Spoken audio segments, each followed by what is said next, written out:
Actually, Bob, I'm doing the same thing. I'm looking out of the corner of my eye, too. You can move that. You don't have to use that at all. Feel free to pull it right behind Shanae.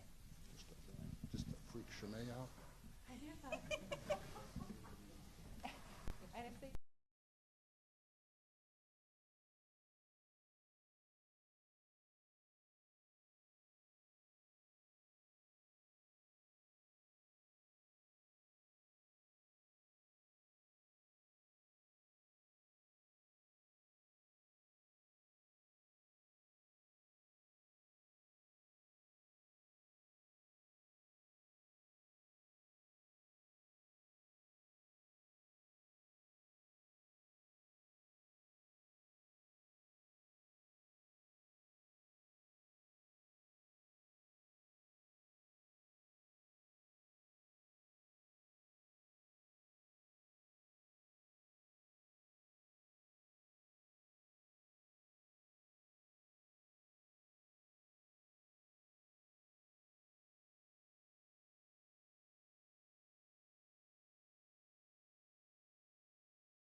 Welcome, everybody.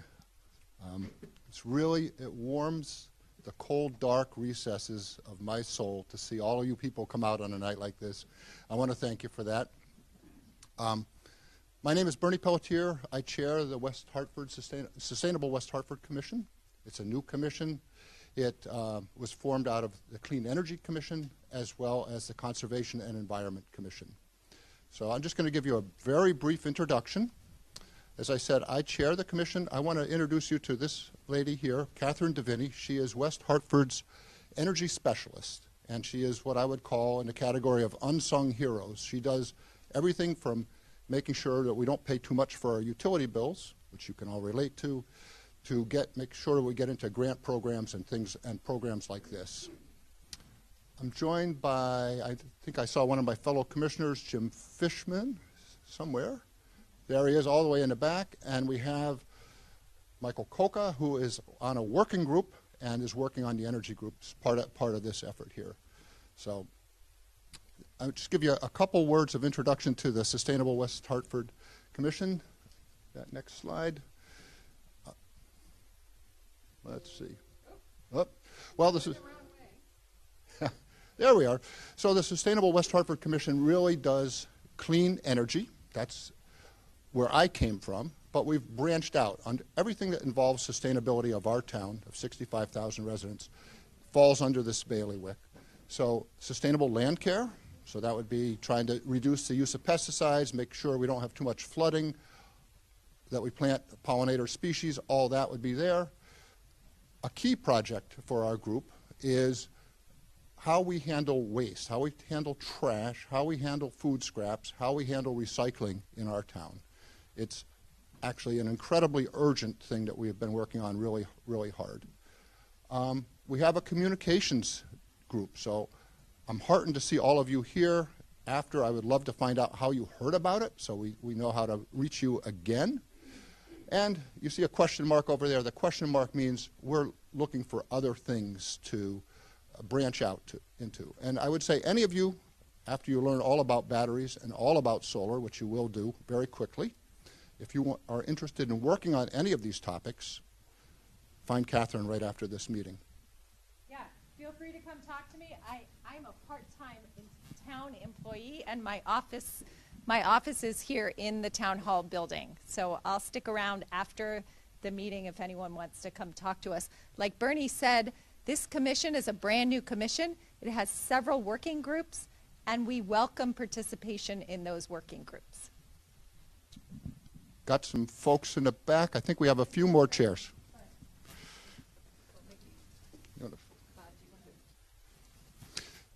So just to give you an idea that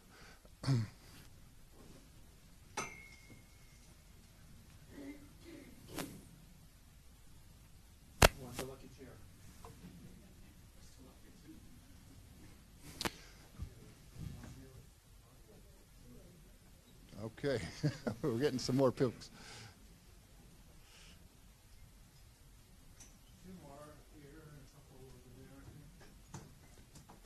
There's a chair over there. There's a chair right next to this young man here.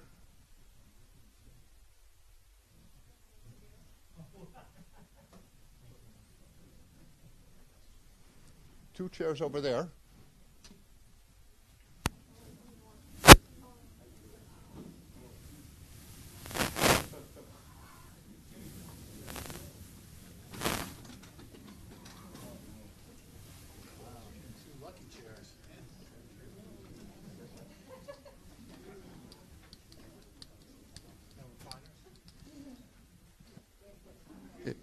So if you wait long enough, you get an upholstered chair is what it turns out.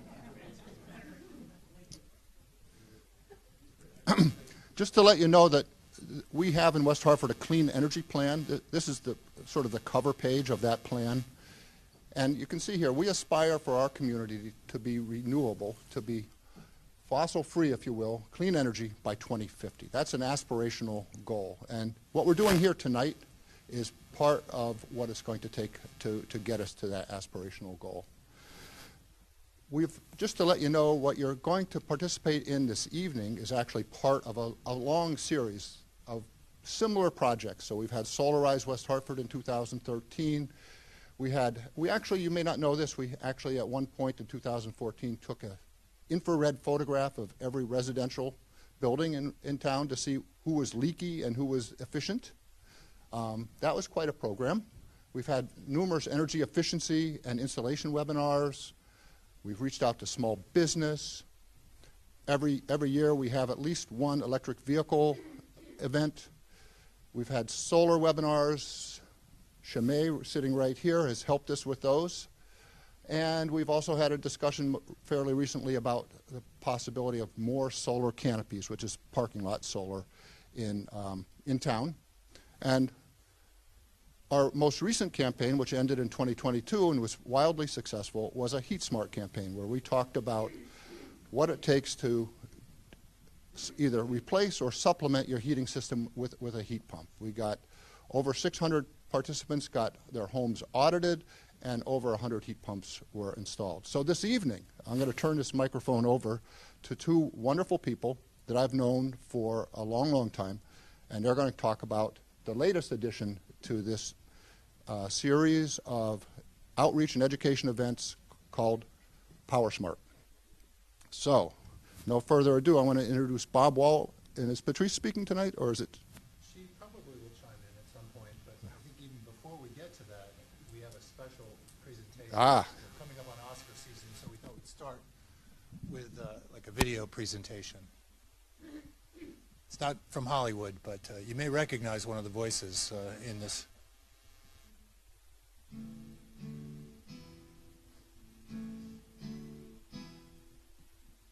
you lived in Connecticut in 2011, you probably knocked out power across the state for multiple days. There's nothing like being in the dark without heat or hot showers to get you thinking about a backup system. Well, you're in luck.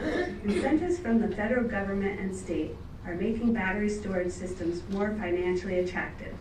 Unlike gasoline-powered generators, a home battery system requires no setup when you lose power, has no risk of carbon monoxide poisoning, is quieter, and does not emit greenhouse gases. Battery storage systems can also strengthen the grid by increasing cost-effectiveness, resiliency, and equity. When utility customers install battery systems, all Connecticut residents benefit. Gosh, I'd love to know how that works. Home battery systems will store energy from the grid and discharge it when energy flow from the grid weakens or stops, allowing you to continue to power some of your most critical appliances. The battery storage systems on the market today have capacities of between 10 and 39 kilowatt hours and can provide power to essential home systems for many hours or even days depending on use. When paired with solar, battery systems become even more effective. They can store the extra energy produced by your array when the power is out, and your solar array can continue to charge your battery backup, providing power throughout a blackout. The Solar Plus battery installation keeps your power on by islanding or disconnecting itself from the grid when an outage is detected. It does seem like a great idea, but I'm not sure that I can afford it. Home batteries do cost thousands of dollars, but the good news is that federal and state incentives are available right now. If your battery has a capacity of at least 3 kilowatt hours and is installed in a home that you use as a residence, whether you are an owner or a renter, you can claim a 30% tax credit in the year in which it is installed. This residential clean energy property credit, Section 25D on your taxes, is good until the end of 2032, and then it will be phased out. There is no limit to the credit, but the credits are non-refundable and so can only be used to decrease or eliminate tax liability, though unused portions of the credit may be carried forward in future years. Okay, but you mentioned something about a state program. If you want to take advantage of the state of Connecticut rebates, you need to be an Eversource or United Illuminating customer and be willing to share your storage system with the grid.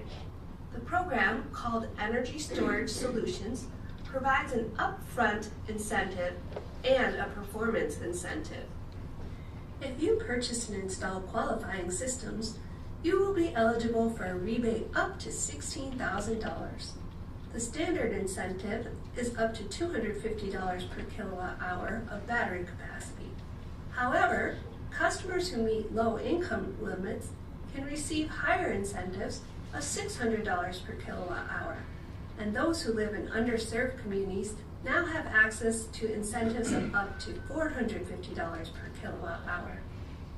Customers who live in areas with the highest number of outages, areas considered grid edge, are also eligible for higher incentives.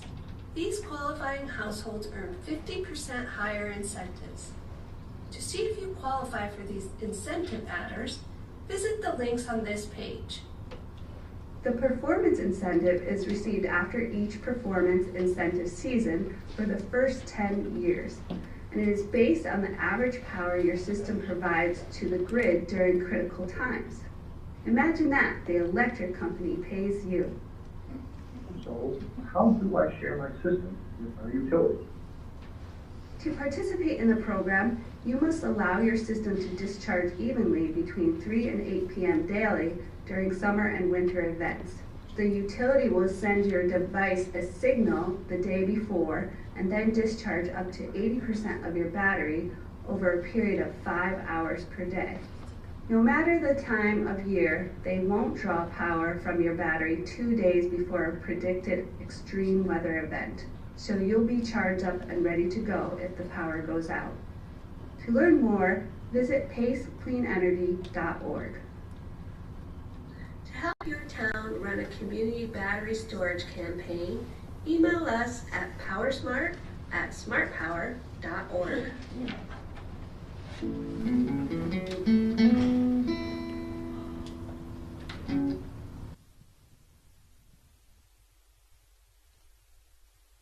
Great. So now we'll begin the presentation on what is PowerSmart.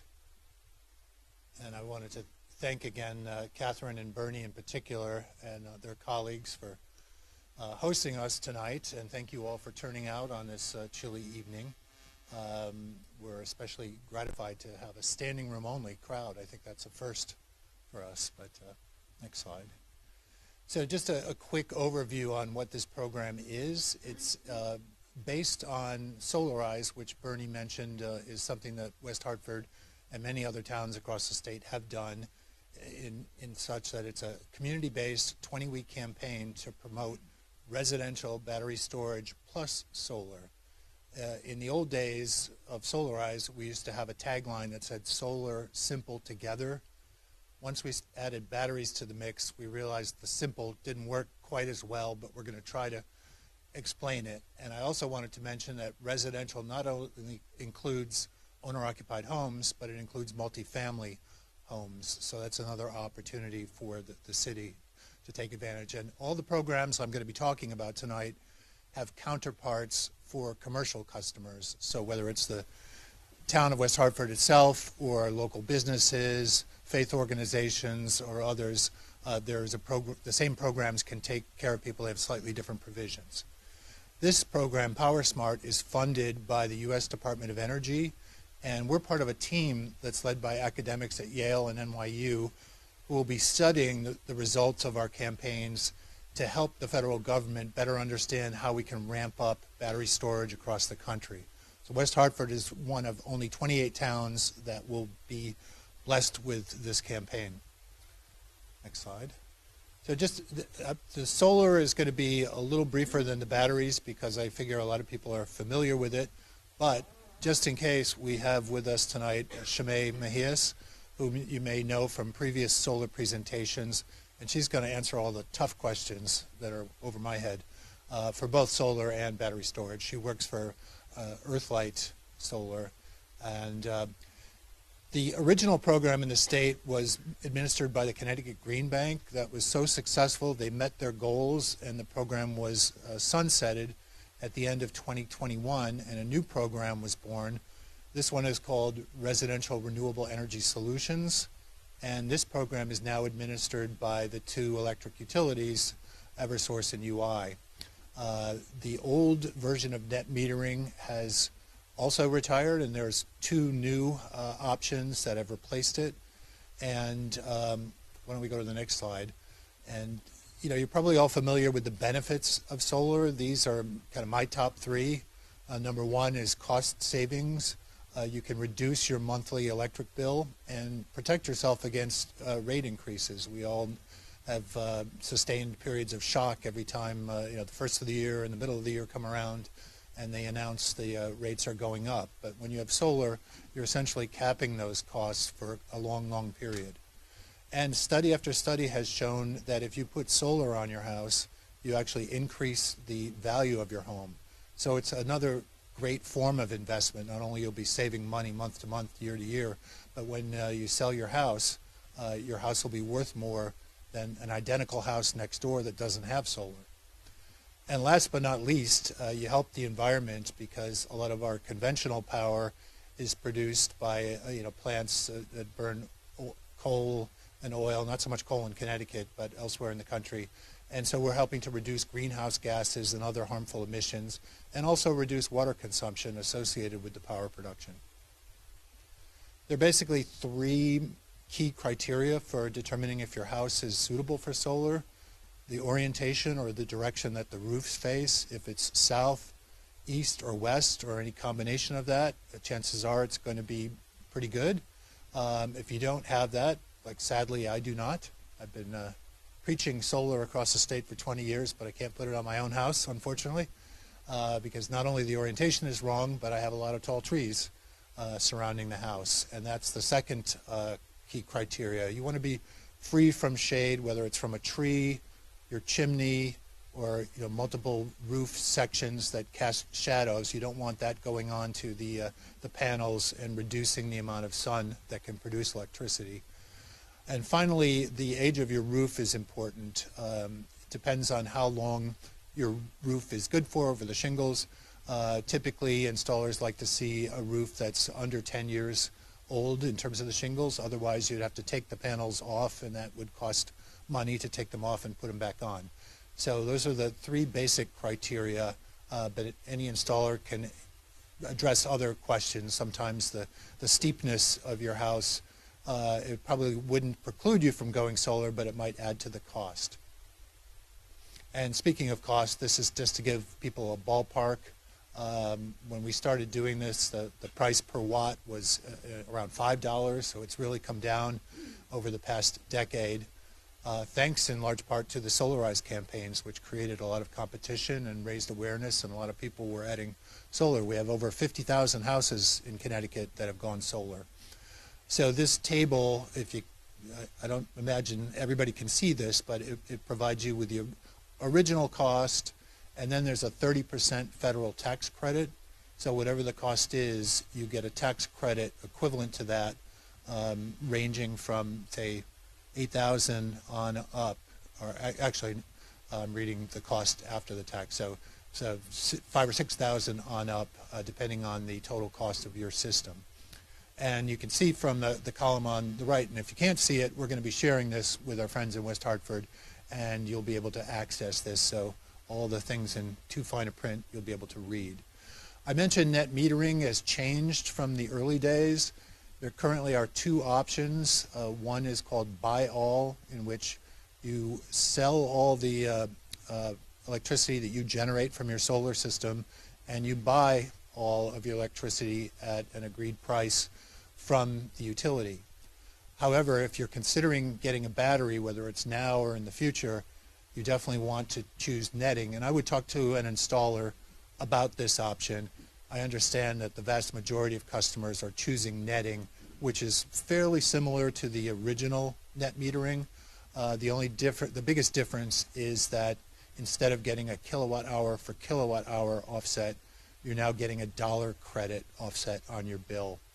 So Shimei can answer the details about that, or any installer you talk to can help you. So now we'll move on to batteries, and as I said, we'll have more on solar later when Shimei gets up to talk. But people act like batteries are something new and like, wow, when did this come along? But if you think about it, we already use batteries throughout our daily lives. From the moment you get up and brush your teeth with an electric toothbrush, look on your cell phone or your laptop. You may drive an electric vehicle or mow your lawn with electric lawnmowers. So it's very common, and it's only recently that batteries have been used to power a house, but they can do that now, and it works really well. So let's dive into the world of battery storage systems. Just as with solar, there are numerous benefits. Think of it as a backup power source to replace the gas or propane versions that people now have whenever the power goes out. And when I was growing up, it was pretty rare when we lost power in Connecticut, but it seems like in the last 10, 20 years, it's a regular feature, not only in the summers with the hurricanes, but also winters or even fall when the snow comes early and gets on the trees with leaves that come down, and a lot of people have been out for a week or more. So this is a clean, quiet backup power source. As the commercial mentioned, and we'll talk about it in a minute, you can actually earn money, get paid from Eversource by sharing the power stored in your battery, which helps the grid. And if you have a battery backup, your solar can provide electricity to your house at night. Normally it only works when the sun is shining, but if you are able to store it, you can draw upon your own clean energy to get it after the sun goes down. So we mentioned selling it back to the grid, and there are roughly 10 days or so in the summer, and that's probably increasing as time goes on, where the demand gets so high that the utilities have to go out and turn on emergency power plants, which are typically the dirtiest plants on the grid, and they're also the most expensive power to buy. So by participating in this program, you not only help clean up the air from avoiding the dirty power plants, but you're lowering the cost for everybody because those costs do get passed on to ratepayers. And also, if you have a critical medical device you want to keep running, or even a sump with all the rains we've been having, you want to keep that running, it's great to have this backup capacity built in. If you choose to go purchase a battery storage system, you have two options. The first is just buy outright. You could have done this with or without a state program. You would still get the 30% federal tax credit, and you're free to choose any licensed contractor to install it. You can choose any battery that's available on the market, and you use the power whenever you want. You don't have to share it with the grid. It's all yours. So this gives you that option. The second option is the state program that the infomercial talked about called Energy Storage Solutions. And under this program, you're entitled to 3 different types of incentives. The first is the upfront incentive, and PURA, the regulatory agency, just issued a decision in December that increased the incentive levels significantly. That's on the table on the right. That probably is too small for you to read, but they did go up significantly, especially for low-income customers. So this comes right off the base price of the system, and then you apply the 30% federal tax credit. And we'll have some examples so you can see what typical system sizes kind of boil down to. Number 3 incentive is what we call the performance-based incentive, and this is the power you store in your battery and agree to sell to the grid in certain periods. And there are set rates for that and set days, and we'll get into that in a little more detail. The one caveat is for this program, you must use an approved contractor on the Green Bank's eligible contractor list, and must use an approved battery type. And the good news is the contractor process is open, so if you find a contractor you like who's not on the list currently, it's very easy for them to get on. And similarly, there's a working group that has just been formed to expand the options of batteries to include all the ones that people are familiar with or not, but give more choice to consumers. So I tried to boil, this slide kind of bored me because there were a million of them in the Green Bank's presentation, so I tried to boil it down into one just to illustrate how the dispatches work. Basically, by enrolling in the Energy Storage Solutions program, you're committing to have your battery discharged under the passive dispatch in certain periods. So if this was a normal week, you would see Monday through Friday would be all passive dispatch, and that runs from 3 p.m. to 8 p.m. It doesn't apply on a holiday. So for this 4th of July, you get to keep all the power. Then they have certain high needs days, which then are converted to active dispatches. And under this program, they would draw the power from 1 p.m. to 4 p.m. And you have the ability to opt in or opt out if you don't want to. If you're concerned because the grid is under such high demand, you're worried about maybe we'll have a blackout or brownout tonight, you can opt out and then use the power that night. So you don't have to participate, but for the passive dispatches, you do. And an active dispatch takes precedence over a passive. So when that occurs, there won't be a passive dispatch.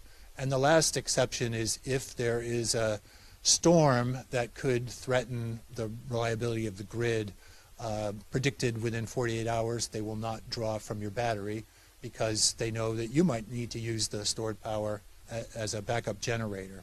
So that, in a nutshell, explains how the dispatches work. And we can now move on. Probably the biggest question, what's that? How does that affect battery life versus it's just for my use in my home? Yeah, I mean, all the battery, in order to participate in the program, it has a minimum warranty of 10 years. But my understanding is typically 15, 20 years is normal for a battery, even with the regular discharging. 1 through 10 or 15 years? Well, that probably is a question for my technical guru I here. believe the program, Yeah. I'm that's wondering kind of like the if idea. it holds less over time. It probably will degrade somewhat, just the way a solar panel loses, they estimate 0.5% a year. So I would imagine batteries over time, just as batteries you use in your home do, they don't last forever, so they will degrade a little bit. But Only to 80%. We don't want to fill them all the way up and we don't want to drain them all the way down. The reason why I'm asking is because there's some math in the background of if I'm doing that, does that work for me to replace that battery probably sooner because it's being used so much more frequently? Could I jump in with a technical thing? You're saying that we're trying to record this, so we have to use the microphone? No, we're fine. We just have questions from the live chat. I don't know if Yeah. I'll address them now or I think it would be better if we wait, because some of them may be answered, and then I can get Shimei up and answer all the tough ones. So the biggest question we get in workshops like this is, what size battery do I need? Because they come in all different sizes. So this is something we recommend that you work with your contractor to determine. The most common elements that people want to ensure are working if the grid goes down is the lights in your house, the refrigerator so your food doesn't spoil, outlets to charge your devices and other things, a sump pump if you have one, the medical devices and so forth. So you can tell them. I had a question today from someone who wanted to be able to run heat pumps. So you could ask your contractor, does it make sense to put something like that on? Things like central air probably doesn't make sense to put on because it would use up so much electricity. It's probably not worth it. But talk to the contractor and they can help you to size the system. And you also want to consider how long you might need the power to run for in the event of an outage. When we started this campaign a year ago, there were only 3 batteries that had been approved. And I mentioned that it's an open process. So currently we have 10 now in the state, and the working group I alluded to is discussing how to bring in more. And one of the ones that has not officially joined is Tesla, of the famed Tesla Powerwall product. But I do believe that they will be part of the program in some capacity, whether it's a full-fledged member or if they'll be entitled to the performance incentives as they were in a previous program that has now been retired by Eversource. So next. You heard mention of a grid edge, and why this is important is it increases your incentive level by 50% for the upfront incentive. So this is based on the top 10% of circuits that either lost power the most times or had the longest period of outages over the past decade.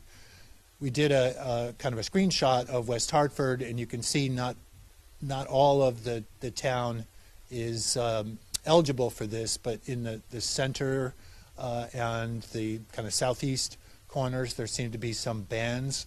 But the simplest way of determining whether or not you're grid edge is to go to this link, and you just plug in your street address, and it will tell you whether or not you're on the grid edge.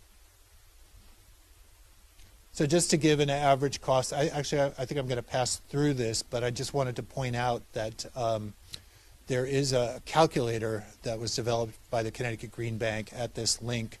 So if you're going through the process and want to figure out exactly how much incentive you'll be entitled to and how it'll pay back over time, you can enter the specifics of your project, your storage system, and get a more granular understanding of what the paybacks will be.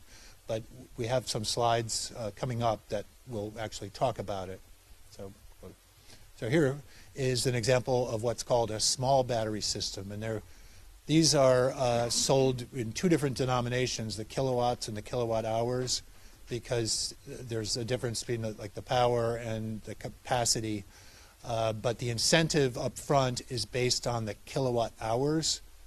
So here, for a standard rate, for a 13 kilowatt hour, the upfront incentive would be $32.50.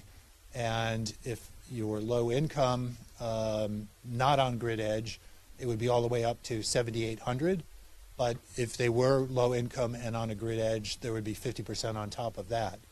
So that is taken off the original cost. Here it's estimated at $21,000. That might even be a little high now for this size.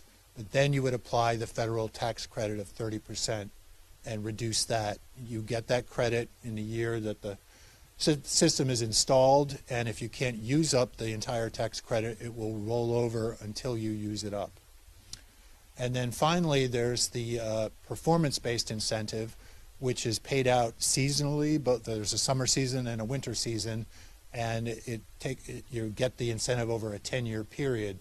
So collectively, those are, all of these systems would get $62.30 for the performance-based incentive. And you can see the net cost in this example ranges from $61.95 for a standard rate down to barely $3,000 for a low income.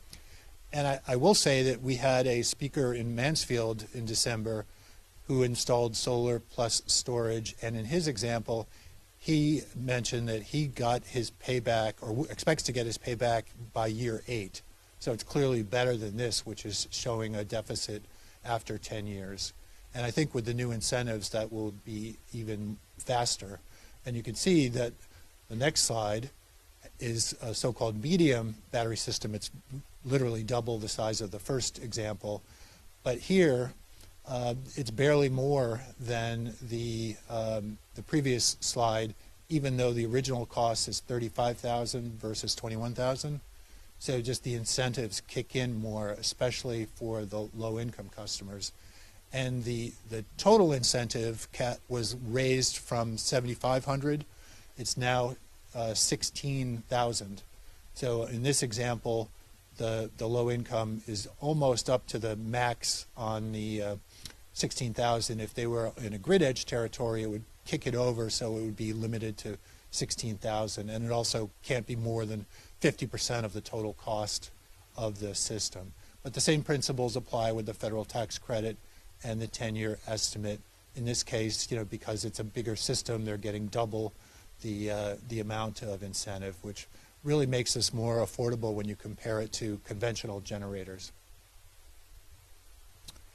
So I sort of combined this slide for both solar and storage because the same principles apply. If you happen to have a lot of cash laying around, you can use cash to purchase the system outright. You own the system, you get the incentive, and you get the tax credit. Similarly, if you take out a loan, you still own the system and take advantage of the incentive and tax credits. A few examples of loans. One is the Connecticut Green Bank's Smart E-loan, but you can use any type of loan. Installers typically work with one or more financial institutions, and then you can get no money down loans for this, so it's really excellent, and you can even use home equity loans. The third example, which I don't think is too popular in practice the way it was in solar, is to go for a lease or a power purchase agreement. Unlike the previous two examples, a third party owns the systems and they get the incentives, both the state program incentives and the tax credit, and they pass those savings on to the customer through the agreement that you pay back on the lease. So some of the popular examples are Trinity, Posigen, Sunrun. Shemay is Earthlight. Should we have added Earthlight to this?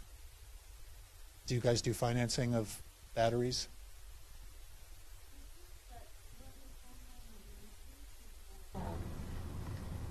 We have to do it with the solar. A lot of times the leases are 20 years. Okay. So a lot of times on leases are like 20 or 25 years. Most batteries, to Bob's point, generally have a 10-year warranty. So a lot of the leased batteries assume that you'll have a replacement battery over the finance period. So essentially you're committing to paying for 2 batteries. So we find the economics generally work out better for people on the batteries when you purchase them, but that's something definitely to look at and just bear in mind. Thanks. And that's a perfect question for the contractor you choose to work with. They can really help work through the nuts and bolts of the financials. Next. And speaking of contractors, as with any home improvement project, we recommend that you seek multiple quotes. Typically 3 is a good number to just get some sense of prices, and equipment and who you vibe with.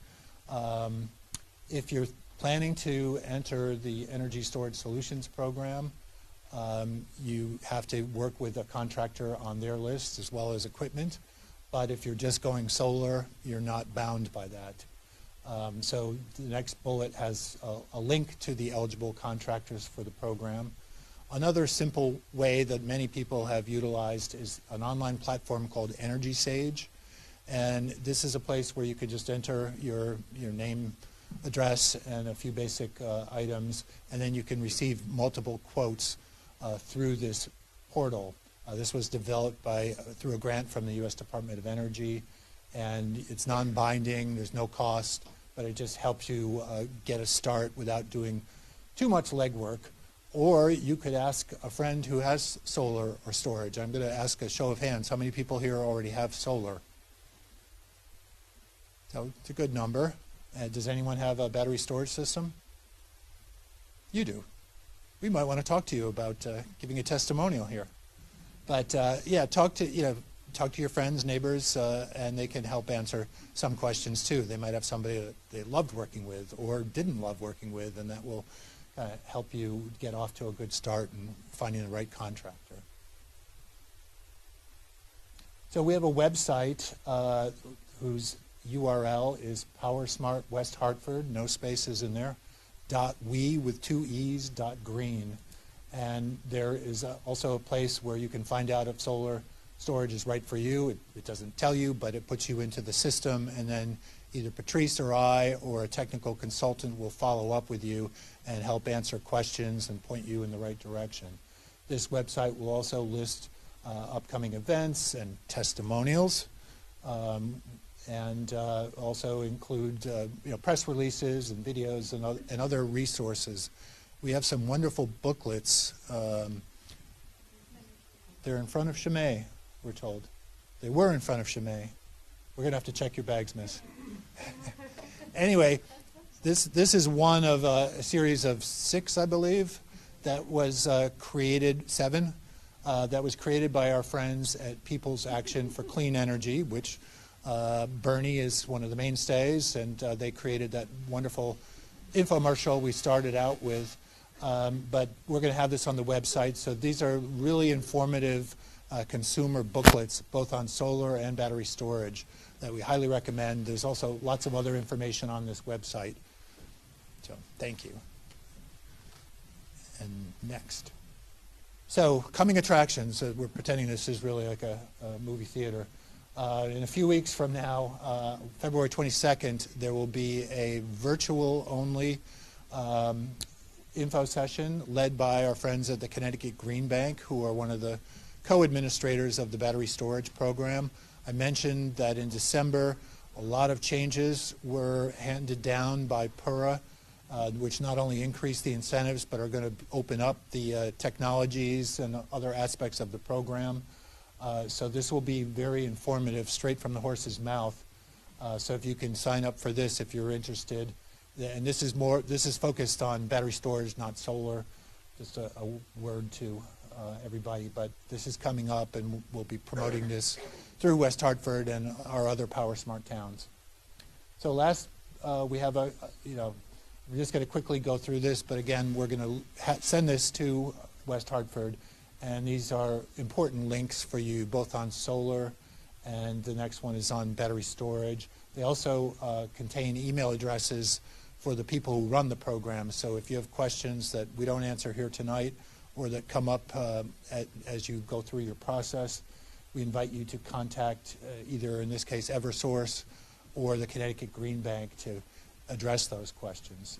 And otherwise, my address and Patrice's address will be there, so you can always write to us. And I'm going to turn it over to Shimei, who's just going to give a brief talk and answer the tough questions you might have about solar and storage. And Patrice, I told you she was going to appear at some point. Thank you. There are 2 clipboards going around, and if we get your contact information, then that's the way you'll receive follow-up information, okay? Also, I believe this is going to be available to view again on YouTube. I wanted to just tell you, I wonder how many people, maybe not many, in West Hartford lose power. Did anybody lose power in the last few years? A few. Oh, okay, more than I thought. Well, a few years ago, or maybe 10 years ago, we lost power in our neighborhood for 8 days. And everybody in my neighborhood has, as I found out, diesel generators. So I would go outside on a otherwise lovely October afternoon, and the racket of these diesel generators was unnerving. The birds must be going, what is going on here? And the fumes from those diesel generators, our neighborhood smelled like a truck stop. So I thought, well, this is not good for Mother Nature. You can see the tagline here, battery storage saves the day. So you can actually use your power, not necessarily when the power is out, but at night. If you have things configured correctly, you can go off the grid at night. And, you're helping Mother Nature. So I'd like to take a picture of you and send it to Mother Nature and let her know how many people are interested in helping her out. You will get from us various pieces of literature, so please make sure you put your contact information on the clipboard. Okay? And Shimei. Okay. Thank you, Patrice and Bob and Catherine and Bernie. It's my pleasure to be here. I think Bob did a really good job giving you a general overview of some of the incentives that are available. I will tell you that Connecticut has the most robust battery incentive program in the country. So if it's something that you're thinking about, combined with the federal tax credits, it can make a lot of sense. I don't want to, there's a lot I could tell you, but I think it would be maybe more helpful if you have specific questions about battery technology. I can try to answer some of those. We are coming up on time, so I think that will be the best use of our time. And I do profess I don't have all of the answers, but if I have the answer, I will tell you. If I don't, I'll let you know I don't have it. And then if you supply your contact information, we can definitely make sure we get you the answer. So, sir, yes, in the yellow? It seems to me like there's a conflict between using your battery for clean power at night and being part of the passive battery program that's going to take up to 80% of your battery. Okay, so the what I hear the question to be is it seems like there is a conflict of using your battery at night and participating in the grid stabilization program that would discharge your batteries during periods of peak demand. So one thing that you will become aware of is if you dive into the details of the incentive program is that the majority of the demand response events are going to happen in the summer. because that's when we have the highest demand on the grid, when everyone has their ACs and their pools running. So they allow for 30 to 60 demand response events through the active dispatch program. And then it's only up to 5 in the winter. So how the program would work with your batteries, and even in terms of like cycling your batteries, is you'll have most of the daily activity in the summer, but then that leaves the spring, the fall, and most of the winter that you can put the batteries on self-consumption. So you are able to do both if that's something that's important to you. What I will say on the self-consumption mode, where I have seen people utilize that functionality the most is in other states that have different net metering regulations and incentives. A lot of people in California are using the self-consumption because... Is this not loud enough? It sounds like you're... It's only for the live stream. Okay. Okay. So I should yell louder. Is this loud enough? Okay. Put the mic down. Is that okay with the live stream? So in California, they're using the self-consumption mode because they want to maximize the value of their solar energy that's produced during the day. So if you put it in self-consumption, it allows you to store your battery or store the electricity from the solar in the battery so that you can use it at night and you're not getting compensated at a lower rate. Connecticut doesn't have that. The rate that Bob was mentioning through the netting tariff, that's equal to the retail rate. So all your supply and delivery charges that are attached to your kilowatt hours, that's the rate that they're compensating you at. So there's not an economic driver right now to use the batteries for self-consumption, although there's a lot of people that like to use the batteries in self-consumption for more emotional reasons, that they want to lower their reliance on the grid and be as disconnected from the grid as they can, and I fully appreciate that. So hopefully that helps clarify. If anybody has more questions about the details of the incentive program and how it intersects with your ability to use the batteries in your home as you would like, I'm happy to do follow-ups with people too. To better expand on that. Why does the power company want to buy the power back? So the question is, why does the power company want to buy the power back? And that is a great question because it has to be in their best interest for them to do it, right?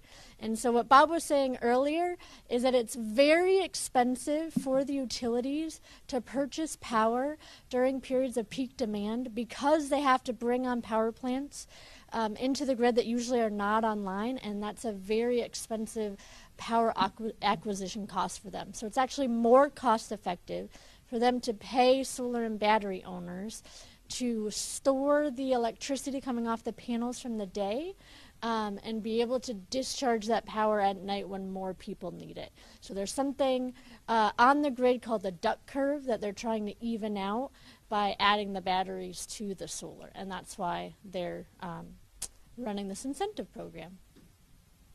So it's good for them, good for you, good for the grid as a whole. So a lot of aligned interest there.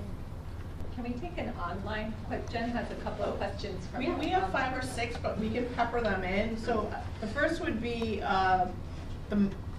is there a max energy that you can generate from solar? And if the power goes out, do they disconnect from the grid so that the power does not shock repair staff? Can it still charge my battery? Okay, so the question is there a max amount of solar?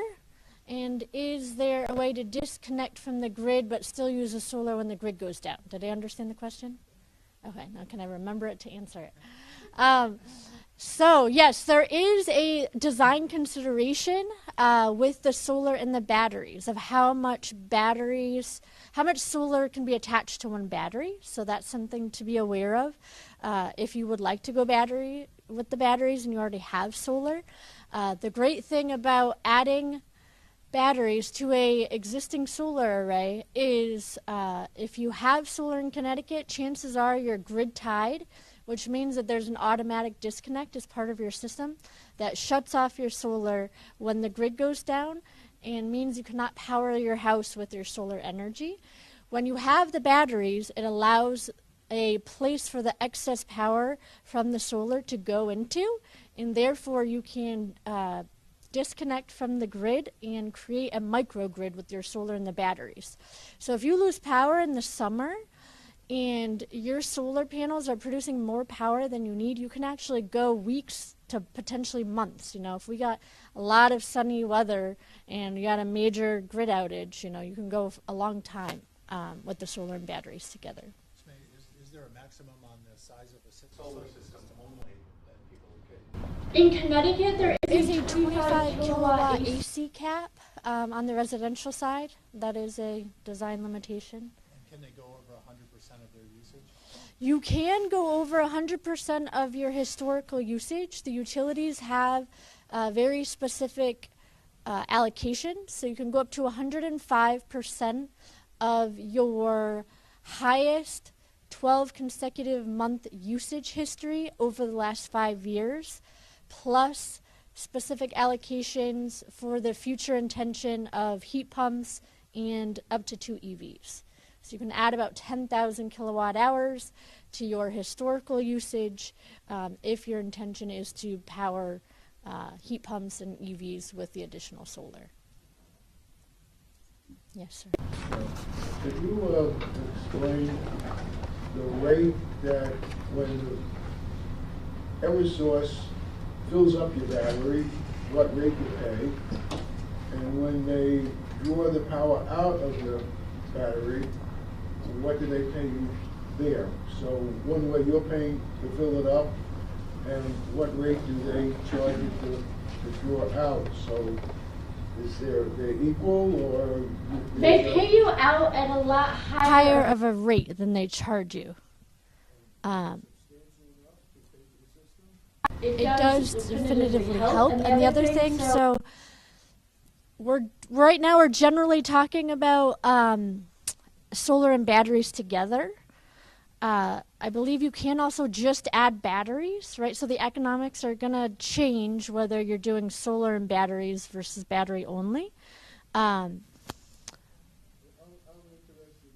only. So all the energy in the battery would come from the electric company, probably, hopefully, from the best prices during the low outputs. I don't know what hours those are.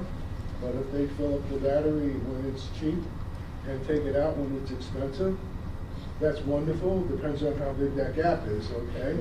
And whether you can make a living on it. And that's the first question. Do you know what the difference in the rates are? I don't know. So the question is, what is the rate that EverSource charges you to fill up the battery versus the rate that they pay you when you discharge it? And I don't have the math off the top of my head, but if it's something that you wanted to look at the economics of, we could figure that out. The rate to charge it would be the rate you're paying for your electric bill. Sure. And then the rate under the Energy Storage Solutions Program is spelled out on the website, and I didn't quote those prices. I think they're in one of the footnotes, actually. It's a higher rate in the summer than for the winter. Right on this slide? Yeah, you can make me go crawl over. Yeah, so the incentives are, you have your upfront incentive for the passive dispatch program, and then you have that performance-based incentive for the That was a cumulative. active. So, but if you the website for Energy Storage Solutions. Website. The Energy Storage Solutions website, which is the Green Bank, or EverSource, they have the rates spelled out. And be aware that it's higher in the summer than in the winter, but they do spell it out. It's spelled out. Yeah, and you can talk to a contractor and they can help, pencil it out for you. Okay. But I would think that if it didn't make sense to get battery alone without storage, they wouldn't have made it an option. I don't know how great the financials are, but I would assume it works out in your favor to some extent. if that's something that you would want to look at, I would say the best thing would be to look at The specific qualifications of the incentive for your house. And I'd be happy to look at that with you if you wanted to take it offline. Yeah. Go ahead. Yep, ma'am. I think in the presentation it 10 batteries that have been approved by the committee, and Tesla may be on the fence about joining, is that correct? Who are the makers of the 10 batteries and where are they manufactured? I know there's going to be a quiz, but You should have the mic. I know that Generac, SunPower, and is it Enphase? They were the first three. Cadenza is a Connecticut-based manufacturer. They were just approved. There's a couple that begin with F on their Fortress. Yeah. So, yeah. So it's important to note that if you go on the website, they have different lists for the residential versus the commercial. So Tesla had been approved for the commercial side, and they were in the old Eversource program that was retired in December. But the hope is that Tesla is going to be brought in, possibly LG and others. So they'd like to have every battery available eventually, and they're just working with those companies to make sure they comply, because they need to have the right communication so the grid can, interact with them. Anyway.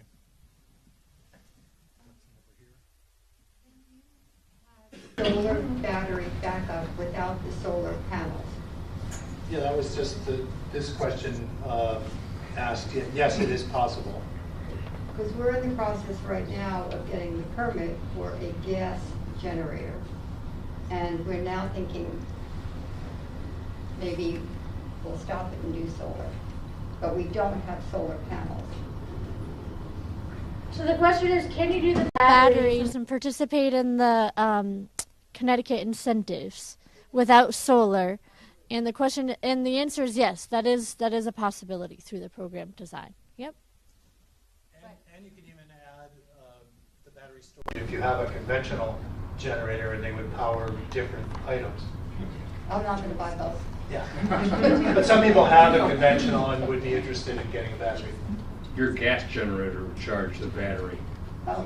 You need the gas generator or the solar to charge it if the power's out. Right, but this time I don't have a gas generator. We are in the process of getting one. I have a diesel generator that we lug out as soon as everything goes down, because we have sump pumps, and if the power goes out, the sump pumps don't work and we flood. So we have just a couple more minutes. Do you have a couple more online questions? Sure. So we have from Scott, for any of these programs, federal or state, are the income limits on your 1040 AGI? And then we have a question about condos. So my understanding on the federal tax credit, there's no income limitations on the solar or the batteries. I know I believe it's EVs, there are income limitations. There are, in Connecticut, higher incentives available on the batteries and the solar if you meet specific income guidelines, which is low to moderate income. So if you guys have any questions about qualifying. It depends on the number of people in the household. And then the other question was, how do condo communities fit in? Are they residential or commercial?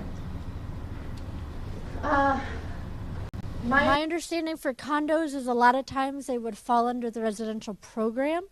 Oftentimes the condo association has to give approval for condo owners to install solar on their units, and there are some considerations about whether the roofs are shared or not that come into play with, being able to proceed with the solar. So, and that could vary from association to association. This is a softball. Will you share this presentation with those of us that signed up? Yes. Hold on. Sign up if you want all the links and charts and lists. We can even email a link to people who put their names on the sign-up sheet. Yeah, that's. I was going to say West Hartford Community Interactive is live streaming, and it'll be immediately available on our YouTube channel, which is at WHCI. Okay. But we'll share this so people can get the actual URLs to check out links. So I hope people weren't taking notes of those monstrously long links. Are any of the organizations you represent dealing with turbine, wind type of options instead of solar? No, I don't think so. You know, my understanding is that wind turbines don't work particularly well in a residential setting because there are zoning restrictions, height restrictions, and you know, the higher you go, the better the wind. So it's not easy to do. I know that up in Colebrook, they were able to put in some, and somebody up on, was it Avon Mountain or wherever that science center is? There's one up there, but there aren't a lot of residential wind turbines. You could count them on one hand, I think, in the state. Not necessarily the blade, as much as the any type. Any type. Okay.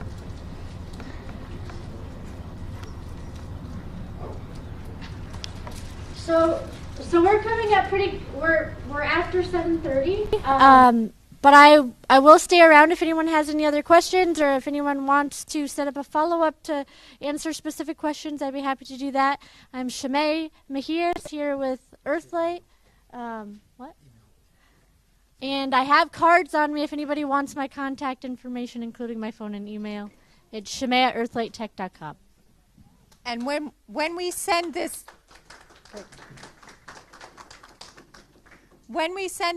these presentations and information around to you all, we'll make sure to include Shemay's contact information and my contact information as a town employee. So you'll have that as well. I also wanted to mention, we'll try, we are in the process of rebuilding the town's website around sustainability, adding a sustainability page. The group that Bernie mentioned, the West Hartford Sustainability Commission. So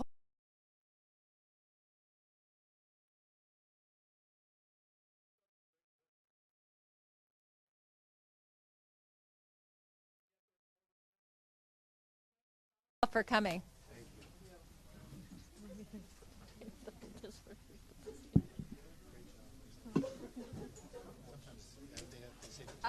These are just